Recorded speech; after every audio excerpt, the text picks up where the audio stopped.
વંદે માતરમ વિદ્યાર્થી મિત્રો, ધોરણ 10 અને વિષય સામાજિક વિજ્ઞાન, જેમાં અર્થશાસ્ત્રનો 18મો પાઠ છે, એનો ભાગ બીજો. એમાં આજના દિવસે જોઈએ ભાવ વધારો છે એને નિયંત્રણમાં લેવા માટે કયા કયા ઉપાયો કરવા જોઈએ. ગ્રાહક જાગૃતિ એટલે કે ગ્રાહકોને જાગૃત કરવા માટેની જે ઝુંબેશ છે, જાગો ગ્રાહક જાગો, કે ગ્રાહક તરીકે વસ્તુ લેવા જઈએ ત્યારે કેવી કેવી બાબતો ધ્યાનમાં રાખવી જોઈએ. ગ્રાહકોનું અલગ અલગ રીતે વેપારીઓ દ્વારા કેવી રીતે શોષણ થાય છે તે, ત્યાર પછી ગ્રાહક શોષણના મુખ્ય કારણો છે તે, અને ગ્રાહકોના અધિકાર અંગેનો કાયદો છે તે. તો ભાવ વધારાને નિયંત્રણમાં લેવાના ઉપાયો જોઈએ. તો ભાવ વધારો છે એને નિયંત્રણમાં લેવા માટે થઈ અને સરકાર બે જાતના પગલાં ભરે છે. એક તો નાણાકીય પગલાઓ.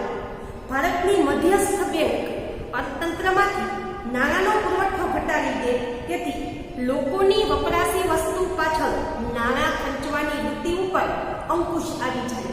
કે ભારતની સૌથી મોટી બેંક છે મધ્યસ્થ બેંક, એટલે કે રિઝર્વ બેંક ઓફ ઇન્ડિયા, કે જેમની સ્થાપના 1935માં થઈ હતી. તો આ બેંક છે એ અર્થતંત્રની અંદર નાણું છે એટલે પૈસા છે એનો પુરવઠો જો ઘટાડી દે તો લોકો છે એ વસ્તુ, જો લોકોના હાથમાં પૈસા નહીં હોય તો તે વસ્તુ લેવા માટે ખર્ચ કરશે નહીં, અને વસ્તુની માંગ ઘટશે, અને ખાસ કરી અને મોટે ભાગે ધીમે ધીમે ભાવમાં ઘટાડો થશે. મધ્યસ્થ બેંક દ્વારા ધિરાણ નીતિમાં વ્યાજના દર ઊંચા છે, તેથી લોન કે ધિરાણ મોંઘું બનતા બિનજરૂરી મૂડીરોકાણ અને સટ્ટાકીય મૂડીરોકાણ છે એ અટકે છે.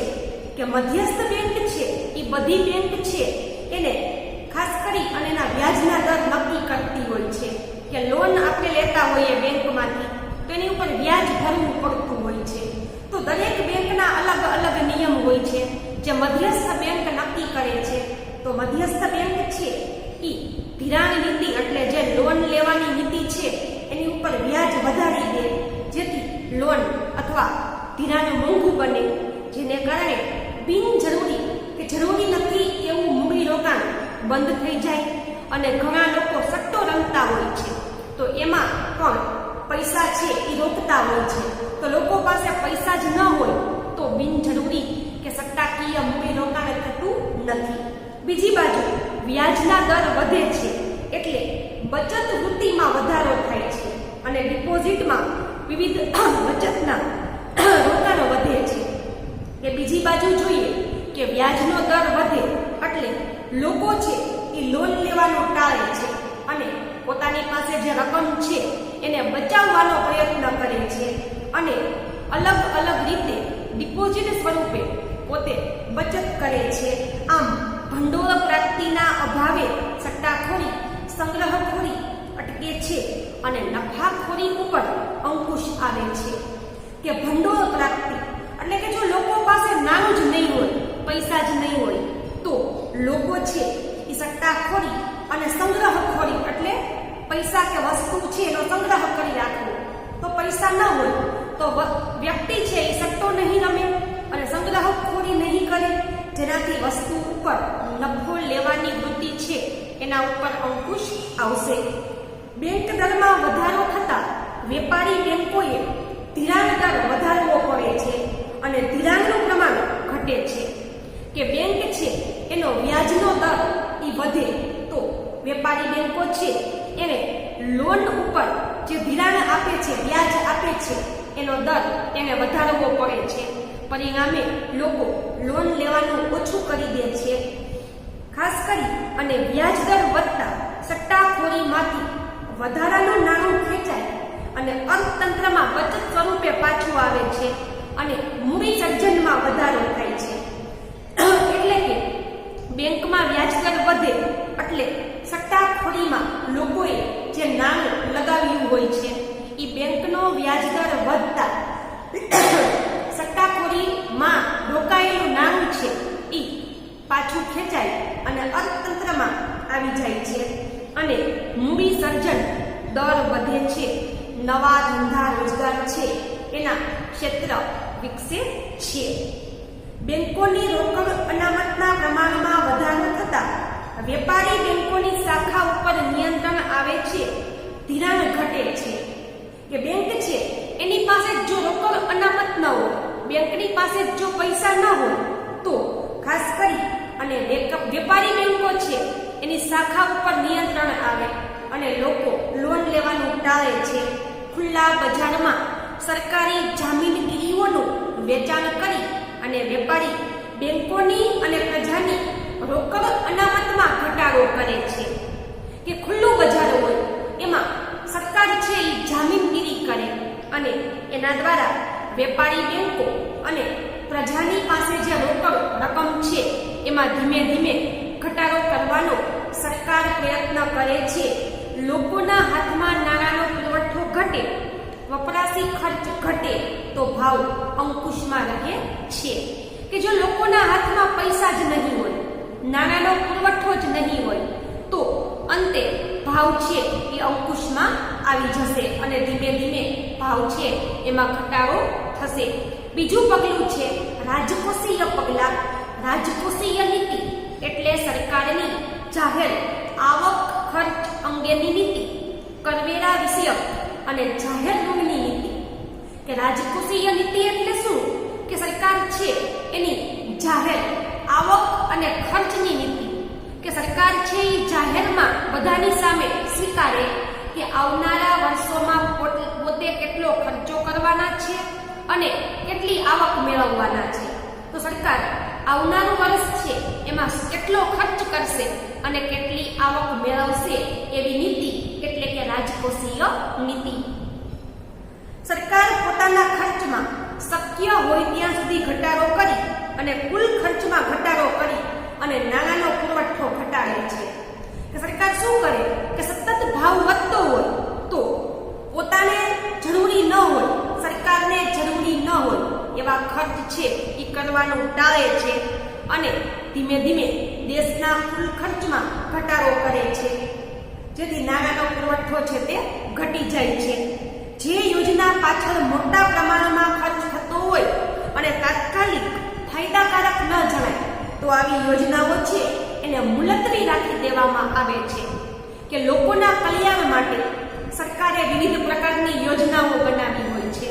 તો અમુક યોજના એવી હોય કે જેનાથી તાત્કાલિક ફાયદો થવાનો ન હોય અથવા તો મોટા પ્રમાણમાં એની પાછળ ખર્ચો થતો હોય, તો આવી યોજના અમુક સમય માટે મુલતવી એટલે કે અમુક સમય માટે એને અટકાવી દેવામાં આવે, જેનાથી વધારે નાણાં એની પાછળ ન ખર્ચાય. વહીવટી ખર્ચમાં કરકસર અને બિનજરૂરી ખર્ચમાં ઘટાડો કરે છે. કે સરકાર શું કરે? રાજકોષીય પગલાં દ્વારા પોતાને જરૂરી નથી, સરકારને જરૂરી નથી એવો ખર્ચ છે, બિનજરૂરી ખર્ચ એમાં ઘટાડો કરે છે, કરકસર કરે છે. કે કરકસર એટલે શું? કે આપણી પાસે જે પૈસા કે વસ્તુ છે એને સમજી વિચારી અને જોઈએ તેમ વાપરવી જોઈએ. ખાસ કરી અને સરકાર છે એ પોતે બિનજરૂરી પોતાના ખર્ચા છે તે ટાળે છે. કરવેરાની નીતિ દ્વારા સરકાર ભાવ વધે ત્યારે લોકો પાસેના ખર્ચવા પાત્ર રકમનો પુરવઠો ઘટે એ હેતુથી ચાલુ કરવેરાની નીતિ છે એમાં વધારો કરે છે. કે આપણે નોકરી કરતા હોઈએ, મિલકત છે, ખેતી છે, કોઈ કારખાનું હોય, એની ઉપર સરકારને કર એટલે કે અંગ્રેજીમાં જેને ટેક્સ કહેવાય એ ટેક્સ ચૂકવવો પડતો હોય છે. તો સરકાર શું કરે કે નાણાંનો પુરવઠો ઘટાડવા માટે કરવેરાની નીતિ દ્વારા કરવેરો છે એને વધારી દે, કે જેનાથી વિવિધ વસ્તુ ઉપર કર વધારે લાગે, જેનાથી લોકો વસ્તુ જરૂરી ન હોય તો લેવાનું ટાળે. એટલે કે કરવેરાની નીતિ દ્વારા સરકાર છે એ લોકો જે પૈસા ખર્ચવાના છે એની ઉપર સીધો ટેક્સ લગાવી દે, જેને કારણે લોકોને જરૂરી ન હોય તો એ વસ્તુ ધીમે ધીમે લેવાની ઘટાડી દે છે. અને આવકવેરો, કંપની વેરો, મિલકત વેરો વગેરે વધારી દેવામાં આવે. કે લોકો પાસે ધીમે ધીમે જો પૈસા ઓછા કરી દેવામાં આવે તો લોકો વસ્તુ ખરીદવાનું ધીમે ધીમે ઓછું કરી દે છે, જરૂરી ન હોય એવી વસ્તુ ખરીદતા નથી એટલા માટે સરકાર શું કરે છે તો કે સરકાર છે ઈ આવક ઉપરનો વેરો વધારી દે, કંપની ઉપરનો વેરો વધારી દે, મિલકત ઉપરનો વેરો વધારી દે, જેનાથી લોકોના હાથમાં ઝાઝા પૈસા રહેતા નથી. નિકાસ ઉપર નિયંત્રણ મૂકવામાં આવે છે અને આયાત ઉપર ઊંચા દરે જકાત નાખી અને આયાતની વસ્તુઓ મોંઘી બનતા આયાત ઘટે છે. નિકાસ એટલે આપણા દેશની વસ્તુ વિદેશમાં વેચવા માટે જતી હોય એને નિકાસ કરી કહેવાય. તો નિકાસની વસ્તુ સરકાર ધીમે ધીમે ઘટાડી દે છે, એની ઉપર નિયંત્રણ મૂકી દે છે અને આયાત એટલે વિદેશમાંથી જે ચીજ વસ્તુ આપણા દેશમાં આવતી હોય તો વિદેશમાંથી આવતી વસ્તુ છે એને મોંઘી બનાવી દે છે. પરિણામે લોકો શું કરે કે વિદેશી વસ્તુ લેવાનું ધીમે ધીમે ઓછું કરી નાખે છે. જાહેર માંગની નીતિ, જાહેર માંગની નીતિ દ્વારા સરકાર છે એ લોન બહાર પાડી અને ફરજિયાત બચત યોજના જેવી સ્કીમ લાવી સમાજમાં જે કુલ ખર્ચો થતો હોય એને મર્યાદિત કરવાનો પ્રયત્ન કરે છે. એટલે કે જાહેર માંગની નીતિ છે એના દ્વારા સરકાર છે એ ફરજિયાત બચત યોજના બનાવે છે અને સમાજમાં બધા લોકો માટે લાગુ કરે છે કે જેના દ્વારા ફરજિયાત બચત યોજના દ્વારા લોકો છે કે જે ખાસ કરી અને પોતાના કુલ ખર્ચને ધીમે ધીમે મર્યાદિત કરવાનો પ્રયત્ન કરે છે. બચતને પ્રોત્સાહન આપવા વિવિધ પ્રોત્સાહકીય પગલાં ભરે છે. સરકાર શું કરે કે લોકો બચત કરતા થાય એટલા માટે અલગ અલગ પ્રકારની સ્કીમ બહાર પાડે છે. બેંકમાં, પોસ્ટ ઓફિસમાં અથવા તો કોઈ મંડળી હોય તેમાં એના દ્વારા લોકો બચત કરે એ માટે સરકાર પ્રયત્ન કરે છે. તો જાહેર કરજોનું પ્રમાણ ઘટાડે છે. કે સરકાર શું કરે કે જાહેર પોતાની મિલકત છે એની ઉપર કરજ ઘટે એવા પ્રયત્ન કરે છે. સરકાર સબસિડી આપવામાં ઘટાડો કરે છે. કે સરકાર વિવિધ વસ્તુ હોય એની ઉપર સબસિડી આપતી હોય તો સબસિડી એટલે શું? ઉદાહરણ તરીકે કોઈ ખેતીના સાધન લેવા હોય, ઉદાહરણ તરીકે કોઈ ખેડૂતને ટ્રેક્ટર લેવું છે તો એ ટ્રેક્ટરની રકમ 2 લાખ રૂપિયા છે તો એ 2 લાખ રૂપિયામાંથી લાખ રૂપિયા સરકાર ભરી દે અને લાખ રૂપિયા ખેડૂતે ભરવાના હોય. ટૂંકમાં જે રકમ થતી હોય એની 50% એટલે કે અડધી રકમ સરકાર ભરી દે, એને સબસિડી આપી કહેવાય. ઉદાહરણ તરીકે કોઈ વ્યક્તિને વીજળી સોલાર પેનલ બેસાડવી છે તો એ સોલાર પેનલની કિંમત 60,000 રૂપિયા હોય, સરકાર સબસિડી આપે તો વ્યક્તિને 30,000 પોતાના ખર્ચવાના અને 30,000 સરકાર ભરી દે. ટૂંકમાં જે રકમ થતી હોય એની અડધી રકમ સરકાર ભરી દે એને સબસિડી આપી કહેવાય. તો સરકાર શું કરે કે ભાવ વધારાને અંકુશમાં લેવા માટે થઈ અને સબસિડી છે એમાં ધીમે ધીમે સહાય આપવાનું બંધ કરી દે. પ્રત્યક્ષ કરવેરાનું પ્રમાણ અને વ્યાપ વધારે કે સીધો કરવેરો લોકો ઉપર નાખી દે અને વધુમાં વધુ લોકો કર ભરે એવા પ્રયત્ન કરે. શ્રીમંત વર્ગની વપરાશી મોજશોખની વસ્તુ છે એની ઉપર ઊંચા દરે કર નાખે. કે શ્રીમંત વ્યક્તિ જે મોજશોખની વસ્તુ વાપરતા હોય એ ધીમે ધીમે લેતા ઓછા થઈ જાય એટલા માટે સરકાર શું કરે કે એમની ઉપર ઊંચો ટેક્સ લગાવી દે અને બિનજરૂરી વસ્તુ છે એનું ઉત્પાદન ઘટાડી દે. આમ આ પગલાઓથી હાથમાં આવકનું પ્રમાણ ઘટશે, માંગ ઘટશે અને અંતે ભાવમાં ઘટાડો થશે. એટલે આવી રીતે જો પગલાં ભરવામાં આવશે તો લોકોના હાથમાં આવકનું પ્રમાણ ઘટશે, વસ્તુની માંગ ઘટશે અને ભાવ ઘટાડો છે એ ધીમે ધીમે શરૂ થશે. મૂડી રોકાણ ઉપર અંકુશ તો બિનજરૂરી અને મોજ શોખની વસ્તુ પાછળ મૂડી રોકાણ ન થાય એ માટે લાયસન્સ કે પરવાના પદ્ધતિ અમલમાં મૂકે છે કે લોકો ખોટા ખર્ચા ન કરે કે બિનજરૂરી મૂડી રોકાણ ન કરે. એટલા માટે મોજશોખની અને બિનજરૂરી વસ્તુ છે એ ખરીદવા માટે થઈ અને લાયસન્સ અથવા તો પરવાના પદ્ધતિ કે જે જરૂરી નથી એવી વસ્તુ લોકોને ખરીદવી હોય તો એ માટેનું ઊંચું લાયસન્સ લેવું પડે. તો આવું કરે સરકાર તો બધા લોકો લાયસન્સ લઈ અને એ વસ્તુ લેવાનો આગ્રહ રાખતા નથી. પરિણામ શું આવે કે ધીમે ધીમે આવી બિનજરૂરી વસ્તુ છે ઈ ખરીદવાનો લોકો છે એ ધીમે ધીમે ઓછું કરી નાખે. ઉત્પાદકીય સ્વરૂપના કૃષિ ઉત્પાદન અને ઔદ્યોગિક ઉત્પાદન વધે એવા મૂડીરોકાણને ઉત્તેજન આપે કે બિનજરૂરી મોજશોખની વસ્તુ છે એનું ઉત્પાદન ન થાય એ માટે એની ઉપર લાયસન્સની પટ્ટી લગાવી દે કે કારખાનામાં એ વસ્તુ બનાવવી હોય તો જે તે કારખાનાના માલિકે લાયસન્સ લેવું પડે. એના બદલે ખેતીની પેદાશો અને ઔદ્યોગિક પેદાશો છે એમાં વધારો થાય એટલા માટે થઈ અને એને પ્રોત્સાહન આપે કે જેના કારણે વધારે લોકોને એમાંથી રોજગારી પ્રાપ્ત થાય. તો કૃષિ ઉત્પાદન અને ઔદ્યોગિક ઉત્પાદન વધે એની પાછળ લોકો મૂડીરોકાણ એટલે કે કોઈ પણ વસ્તુની પાછળ પૈસા રોકવા, તો લોકો ખેતીની પેદાશો કે ઔદ્યોગિક પેદાશોમાં પોતાના પૈસા રોકે એવા પ્રયત્ન કરે. સટ્ટાલક્ષી મૂડીરોકાણ ઘટે, આવશ્યક વસ્તુઓનું ઉત્પાદન વધે કે સટ્ટો રમતા હોય લોકો, ક્રિકેટ ઉપર છે અથવા તો શેર બજાર ઉપર છે, તો ખાસ કરી અને આ સટ્ટા ઉપર જે મૂડીરોકાણ થતું હોય તે ઘટી જાય. આવશ્યક વસ્તુઓનું ઉત્પાદન વધે કે બિનજરૂરી નહીં પણ જરૂરી છે એવી આવશ્યક વસ્તુઓ એનું ઉત્પાદન વધે એવા પ્રયત્ન કરે છે.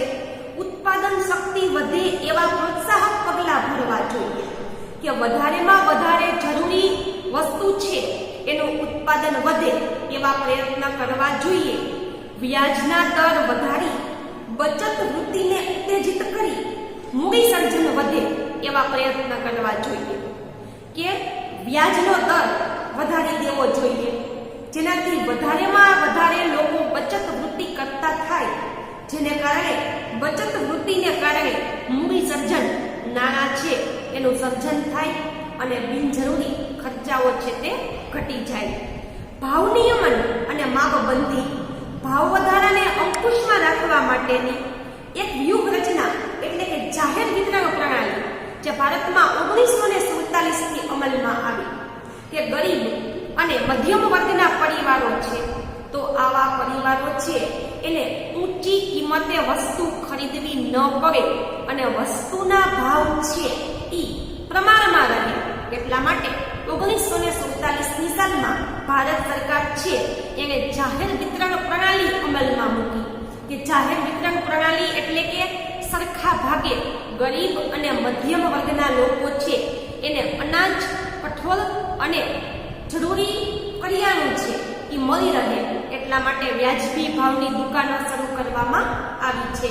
તો ખાસ કરી અને સમાજના નિમ્ન આવક જૂથ કે જે અંત્યોદય કુટુંબ તરીકે ઓળખાય છે, 17મા પાઠમાં જોયું હતું ગરીબી અને બેરોજગારીનો પાઠ છે તેમાં અંત્યોદય કુટુંબ એટલે કે સાવ ઓછી આવક ધરાવતા કુટુંબ કે જેને અંત્યોદય કુટુંબ કહે છે અને ગરીબી રેખા નીચે જીવતા લોકો જે બીપીએલ તરીકે ઓળખાય છે. 17મા પાઠમાં જોયું હતું ગરીબી રેખા નીચે જીવતા લોકો અંગ્રેજીમાં બિલો પોવર્ટી લાઇન એટલે કે બીપીએલ હેઠળ રહેલા લોકો છે, તો એમને આવી ઓછી આવક ધરાવતા લોકો છે એને આવશ્યક ચીજ વસ્તુઓ વ્યાજબી ભાવની દુકાનેથી ઉપલબ્ધ કરાવવાનો સરકારનો હેતુ છે કે નિમ્ન અને મધ્યમ વર્ગના લોકો છે એને વ્યાજબી ભાવની દુકાન દ્વારા સસ્તા દરે અનાજ કરિયાણું મળે એટલા માટે જાહેર વિતરણ પ્રણાલી શરૂ કરવામાં આવી છે.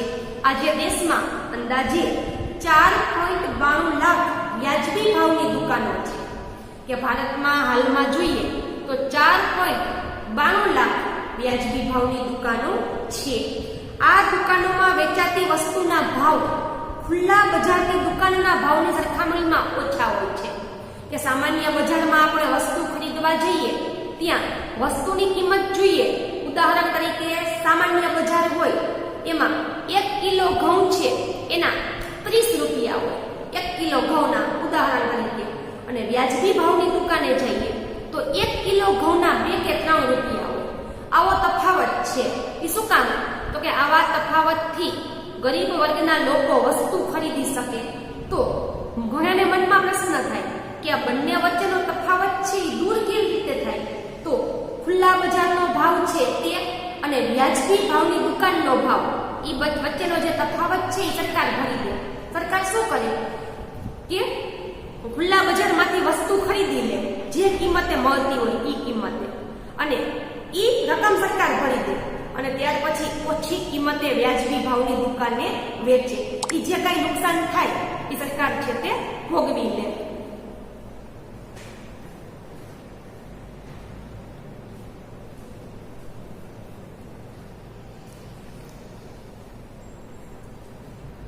આ રકમને સબસિડી કહે છે કે વાસ્તવિક ભાવ અને વ્યાજબી ભાવની દુકાનના ભાવ ઈ સરભર કરવા માટે સરકાર જે રકમ ચૂકવી દે એને સબસિડી આપી કહેવાય.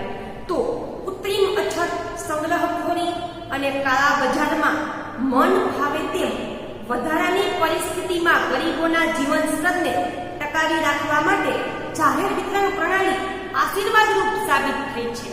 કે વર્તમાન સમયમાં જે કૃત્રિમ ભાવ વધારો થાય છે, સંગ્રહખોરી, નફાખોરી આવું બધું થાય છે, તો આવું ન થાય એટલા માટે થઈ અને ગરીબો પોતાનું જીવનનું સ્તર ટકાવી રાખે એટલા માટે વ્યાજબી ભાવની દુકાનો ગરીબો માટે સરકારે શરૂ કરી છે.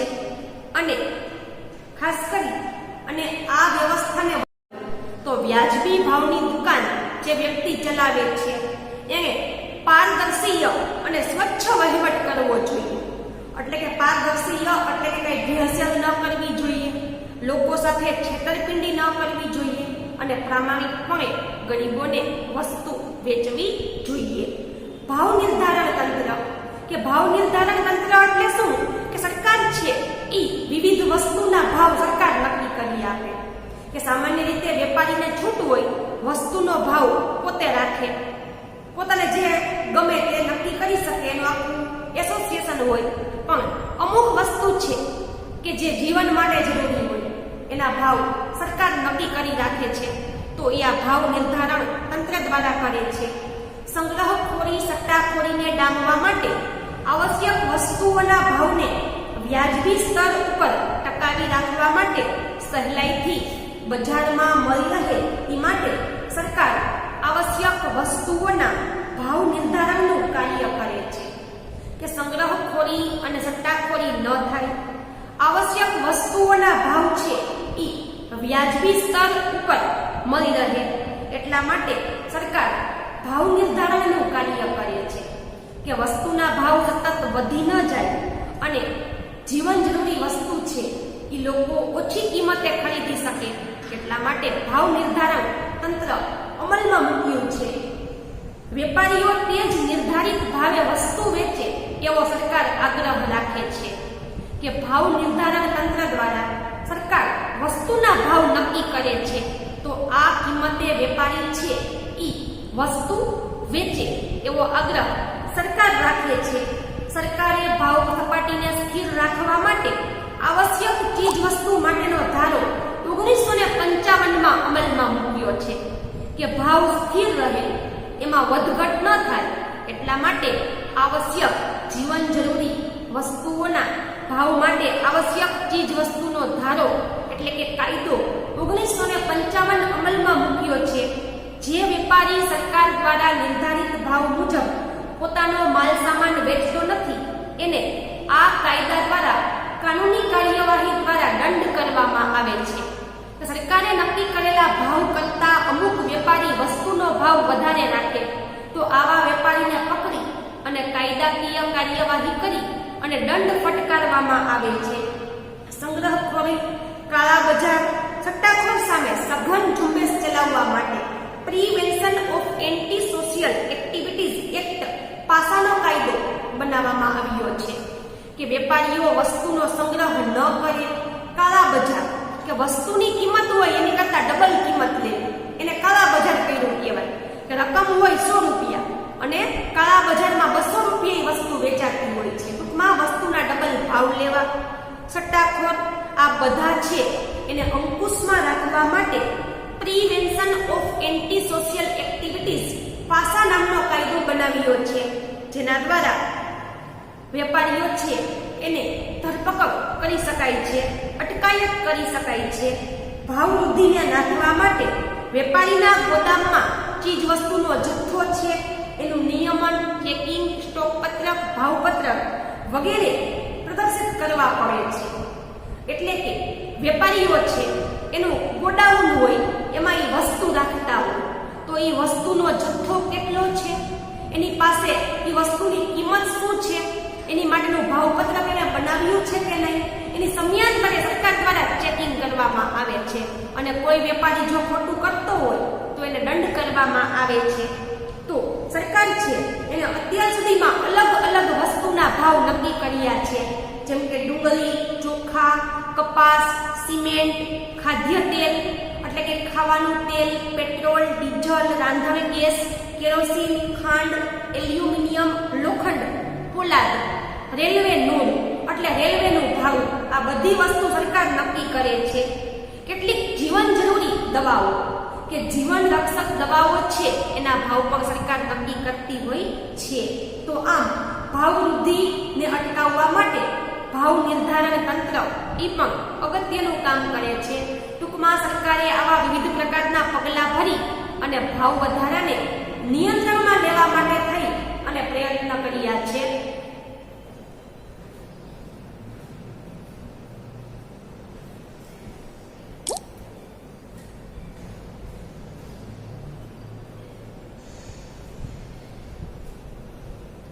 ત્યાર પછી આગળ જોઈએ કે ગ્રાહક જાગૃતિ, જાગો ગ્રાહક જાગો.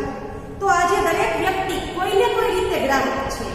બજારમાં સમાન લક્ષણવાળી અનેક બ્રાન્ડની અસંખ્ય વસ્તુ મળતી હોય કે આપણે કાંઈ પણ વસ્તુ ખરીદવા જઈએ એટલે આપણે ગ્રાહક કહેવાઈએ છીએ.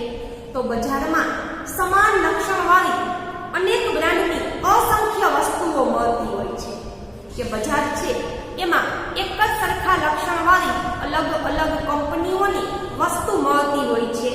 વસ્તુની વિવિધતા અને વિકલ્પમાંથી અનેક ઉપયોગવાળી વસ્તુ અંગે અભણ અને અજાગૃત ગ્રાહકોને સંપૂર્ણ જ્ઞાન કે જાગૃતિ હોતા નથી.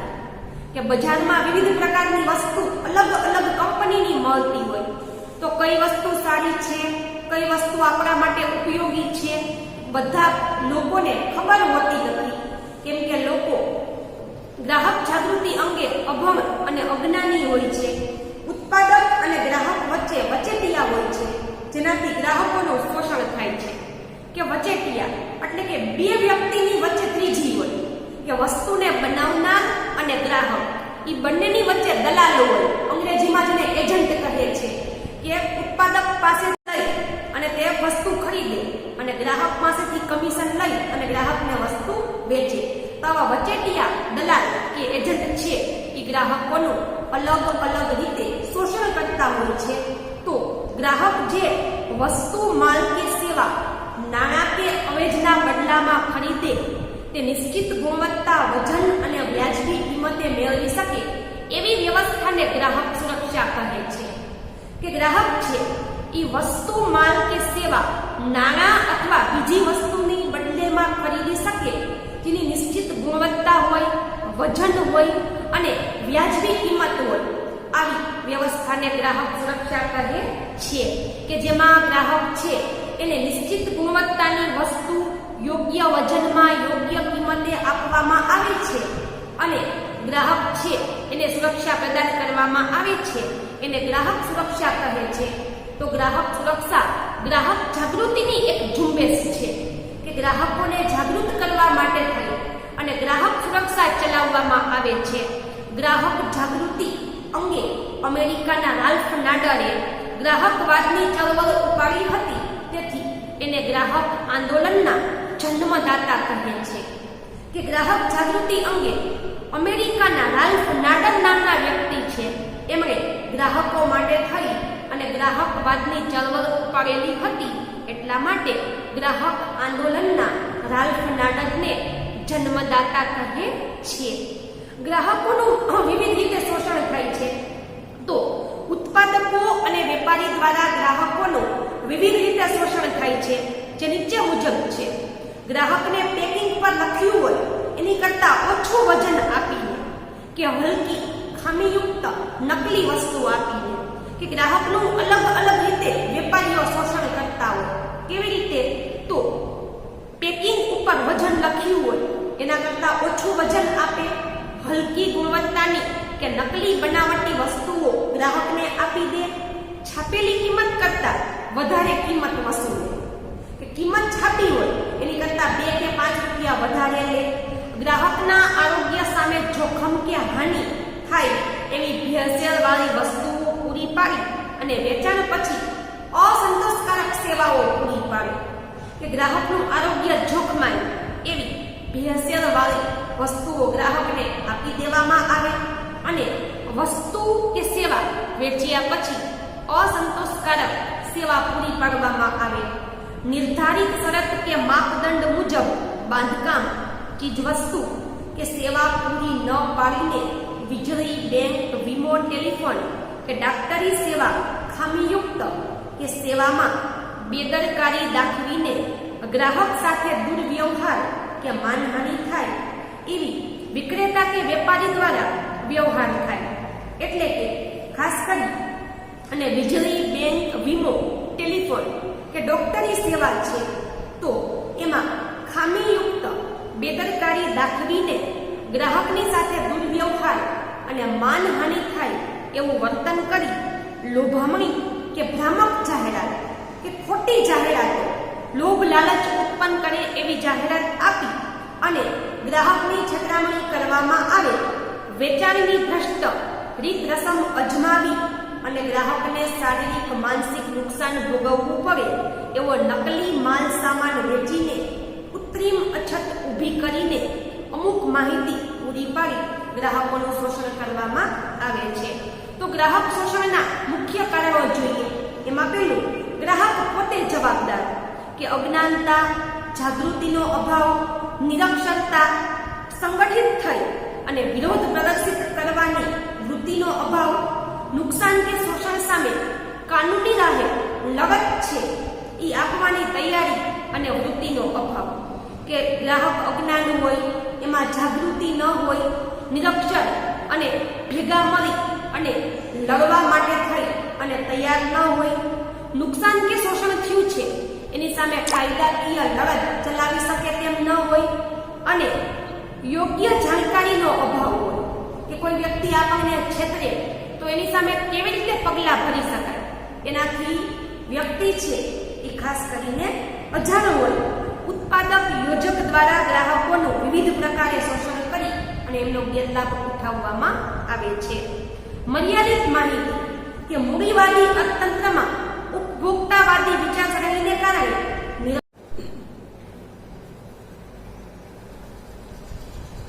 મૂડીવાદી અર્થતંત્ર છે એમાં ઉત્પાદકો કે વેપારીઓ છે એ પોતાને જેટલી જોતી હોય એટલી વસ્તુઓ છે એનું ઉત્પાદન કરી શકે છે અને એનું વેચાણ પણ કરી શકે છે.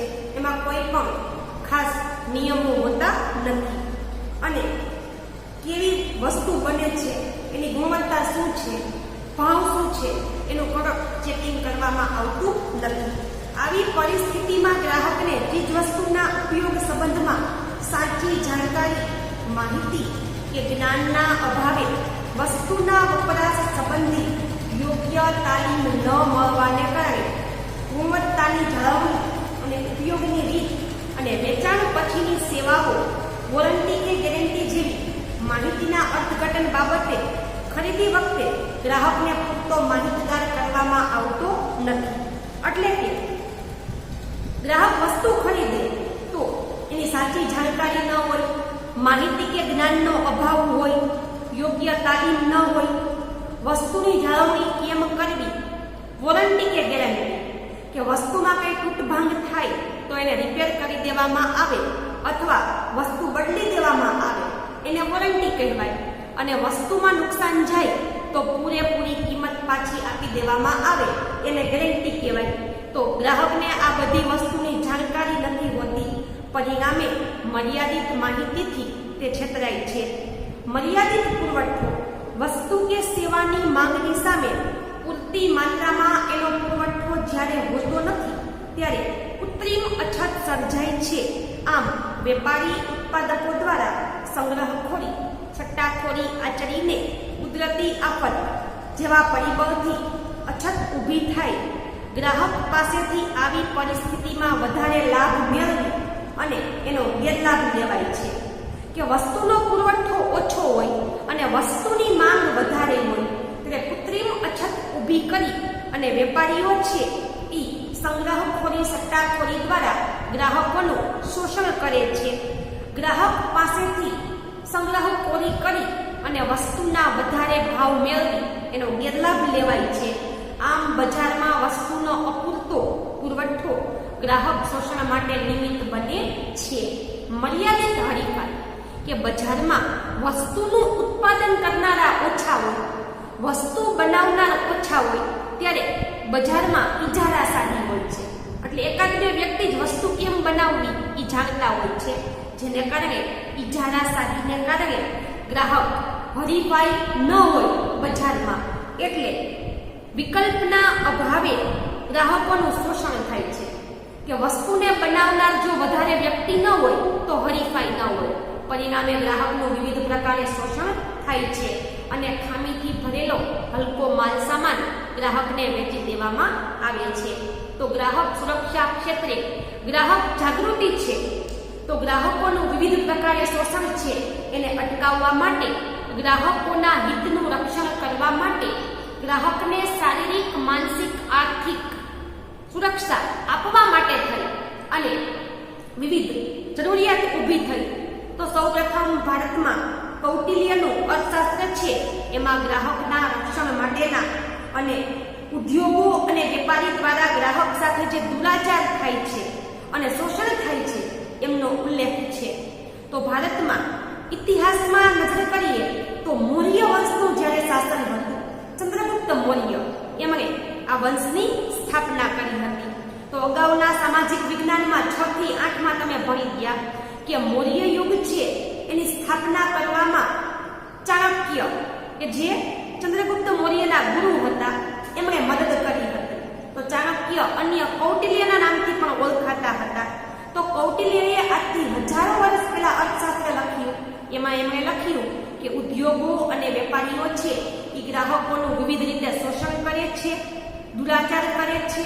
એટલા માટે તોલમાપ કે ભેળસેળ કે બનાવટ કોઈ કરતું હોય તો આવા ગુનાહિત કૃત્ય માટે એને દંડ કે શિક્ષા કરવી જોઈએ. કૌટિલ્યએ હજારો વર્ષ પહેલા પોતાના અર્થશાસ્ત્રમાં લખ્યું છે કે કોઈ વેપારી ભેળસેળ કરતી હોય, બનાવટ કરતી હોય કે વસ્તુના તોલમાપ કરતાં ઓછું વજન આપતી હોય તો આવા વેપારી સામે દંડ કે શિક્ષા કરવી જોઈએ. તો અમેરિકન પ્રમુખ જ્હોન ફ્રેન્કલિન કેનેડી છે, એને અમેરિકાની સંસદમાં 1962માં 15મી માર્ચ 1962માં તેમણે ગ્રાહકોના 4 અધિકારો રજૂ કર્યા હતા. કે સૌપ્રથમ અમેરિકાના રાષ્ટ્રપ્રમુખ જ્હોન ફ્રેન્કલિન કેનેડી જેમણે 15 માર્ચ 1962ના દિવસે અમેરિકાની સંસદમાં ગ્રાહકો માટેના 4 અધિકાર રજૂ કર્યા હતા અને એવો મત રજૂ કર્યો કે ગ્રાહકની ફરિયાદ કોઈ સાંભળતું નથી. કન્ઝ્યુમર્સ ઇન્ટરનેશનલ, કન્ઝ્યુમર્સ એટલે ગ્રાહક, ઇન્ટરનેશનલ એટલે આખા વિશ્વના. તો આખા વિશ્વના ગ્રાહકોને ધ્યાનમાં રાખી અને આંતરરાષ્ટ્રીય સંગઠન છે એમણે 15મી માર્ચ 1983ના દિવસે ગ્રાહકોના અધિકાર દર્શાવતું જાહેરનામું બહાર પાડ્યું કે વિશ્વના ગ્રાહકોનું રક્ષણ કરવા માટે 15 માર્ચ 1983ના દિવસે કન્ઝ્યુમર્સ ઇન્ટરનેશનલે 4 અધિકારો ગ્રાહકના દર્શાવતું જાહેરનામું બહાર પાડ્યું અને વિશ્વમાં પ્રત્યેક વર્ષે 15મી માર્ચનો દિવસ વિશ્વ ગ્રાહક અધિકાર દિવસ તરીકે ઉજવાય છે. કે વિશ્વમાં દર વર્ષે 15મી માર્ચ વિશ્વ ગ્રાહક દિવસ તરીકે ઉજવાય છે અને ત્યાર પછી સંયુક્ત રાષ્ટ્ર સંઘ એટલે કે બીજા વિશ્વયુદ્ધ પછી વિશ્વમાં શાંતિ સ્થાપવા માટે થઈ અને સંયુક્ત રાષ્ટ્ર સંઘ એટલે કે યુનો છે તેમણે 16 એપ્રિલ 1985ની પોતાની સભામાં United Nations guidelines for consumers protection નો ખરડો બનાવ્યો, જેમાં ગ્રાહકોના મૂળભૂત 8 અધિકારો દર્શાવ્યા. કે સંયુક્ત રાષ્ટ્ર સંઘ છે તેમણે 16 એપ્રિલ 1985ની સભામાં ગ્રાહકો છે એના 8 અધિકારો જાહેર કર્યા. તે મુજબ વિશ્વના દેશો પોતાના ગ્રાહકોના અધિકારો અને હિતોના રક્ષણ માટે અસરકારક માળખું ગોઠવે એવા પ્રયત્ન કર્યા. કે સંયુક્ત રાષ્ટ્ર સંઘે દરેક દેશની સરકારને ભલામણ કરી કે પોતાના દેશના ગ્રાહકોના અધિકારો માટે થઈ અને અસરકારક કાનૂની માળખું બનાવે. એટલા માટે ભારતની સંસદે રાષ્ટ્રીય ગ્રાહક સુરક્ષા અધિનિયમ 1986 ઘડી કાઢ્યો. અધિનિયમ એટલે કાયદો. કે ભારતની સંસદે સંયુક્ત રાષ્ટ્ર સંઘને માન આપી અને 1986માં ગ્રાહક સુરક્ષા માટેનો કાયદો બનાવ્યો અને રાષ્ટ્રપતિએ 24 ડિસેમ્બર 1986ના દિવસે આ ખરડા ઉપર સહી કરી આપી, જેથી ભારતમાં દર વર્ષે 24 ડિસેમ્બરનો દિવસ રાષ્ટ્રીય ગ્રાહક અધિકાર દિવસ તરીકે ઉજવાય છે. કે ફરી એકવાર વિશ્વ ગ્રાહક દિવસ 15મી માર્ચ અને રાષ્ટ્રીય ગ્રાહક અધિકાર દિવસ 24 ડિસેમ્બરના દિવસે ઉજવાય છે. ગુજરાત સરકારે 18 ફેબ્રુઆરી 1988ના દિવસે ગુજરાતમાં ગ્રાહક સુરક્ષાના કાયદાઓ છે તે અમલમાં મૂક્યા અને કાયદેસરની કાર્યવાહી હાથ ધરી. ભારત સરકારે ગ્રાહક સુરક્ષા ધારો છે 1986, એમાં 1993 અને 2002માં કેટલાક મહત્વના ફેરફાર કર્યા અને જે જૂના અમુક કાયદા હતા એને સ્થાને નવા ગ્રાહકો માટેના નિયમો છે તે બનાવ્યા. તો ગ્રાહક સુરક્ષા અધિનિયમ 1986 એમાં ગ્રાહકો માટે વિવિધ પ્રકારની જોગવાઈ કરવામાં આવી છે. તો એ પછી હવે આપણે પાઠ 18 ભાગ 3માં એમના વિશે માહિતી છે તે મેળવશું. આભાર.